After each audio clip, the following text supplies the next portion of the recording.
Account लिंकवर click केल्यानंतर तुम्हाला तुमचं नाव आणि मोबाईल नंबर ॲड करायचा आहे. त्यानंतर तुम्हाला OTP येईल. त्यानंतर तुम्ही तो पासवर्ड सेट करायचा आहे. एकदा सबमिट केलं का त्याच्यानंतर ॲप्स डाउनलोडला तुम्हाला रिक्वेस्ट येईल. मग ते असेट प्लसचं जे ॲप्स आहे ते तुम्हाला डाउनलोड करायचं आहे. त्याच्यामध्ये डाउनलोड केल्यानंतर तुम्हाला लॉग इन करायचं आहे. मोबाईल नंबरने तुम्हाला लॉग इन करायचं आहे. वाया OTP किंवा जो तुम्ही पहिला पासवर्ड ठेवला आहे त्यानुसार तुम्ही लॉग इन करू शकतात. ते लॉग इन केल्यावर ॲप्स लॉग इन केल्यावर अशा प्रकारे हे पेज ओपन होतं. त्याच्यात फर्स्ट स्टेपमध्ये तुम्हाला तुमचं पॅन कार्डने नाव टाकायचं आहे, डेट ऑफ बर्थ टाकायचं आहे, टॅक्स स्टेटस जे आहे हे तुम्हाला इंडिव्हिज्युअल ठेवायचं आहे. पॅन कार्ड नंबर टाकायचा आहे, ऑक्युपेशन तुम्ही बिझनेस करतायत, प्रायव्हेट सेक्टरला जॉब आहे, पब्लिक सेक्टरला जॉब आहे किंवा गव्हर्नमेंट सर्वंट, हाऊसवाईफ आहेत, रिटायर्ड आहेत, जे पण काही तुमचं ऑक्युपेशन असेल ते तुम्हाला तिकडे ॲड करायचं आहे. त्यानंतर तुमचं ॲन्युअल इन्कम जे आहे ते तुम्हाला ॲड करायचं आहे. होल्डिंग जे आहे, होल्डिंग टाईपमध्ये तुम्हाला सिंगल म्हणून ॲड करायचं आहे. बाकी पॉलिटिकल एक्सपोजरच्या इकडे नॉट ॲप्लिकेबल आपल्याला ॲड करायचं आहे.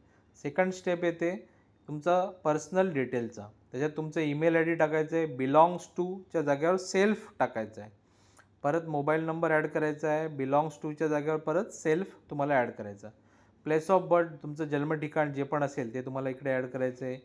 मेल फिमेल जे आहेत ते तुम्हाला ॲड करायचं आहे. स्टेटस तुम्हाला ॲड करायचं आहे, लग्न झालं आहे नाही झालेलं आहे वगैरे.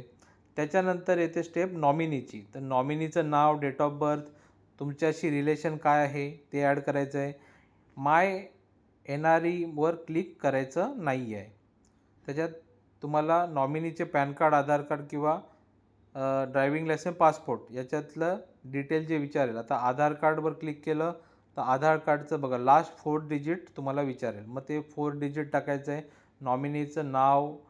नॉमिनीचं मेल ID आणि फोन नंबर ॲड करायचा आहे.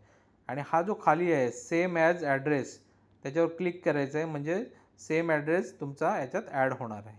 सिटी वगैरे त्याच्यात ॲड होईल. बाकी इन्क्लूड नॉमिनी डिटेल SOAमध्ये क्लिक करायचं आहे. Country India.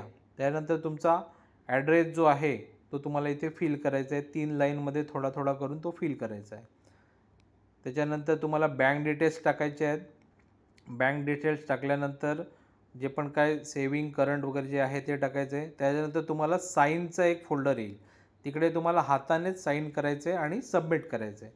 एकदा सबमिट झालं का अकाउंट ॲक्टिवेशनची प्रोसेस तुम्हाला सुरू होईल. अशा प्रकारे तुम्हाला या ॲप्समध्ये अकाउंट ॲक्टिवेशनची प्रोसेस करायची आहे. धन्यवाद.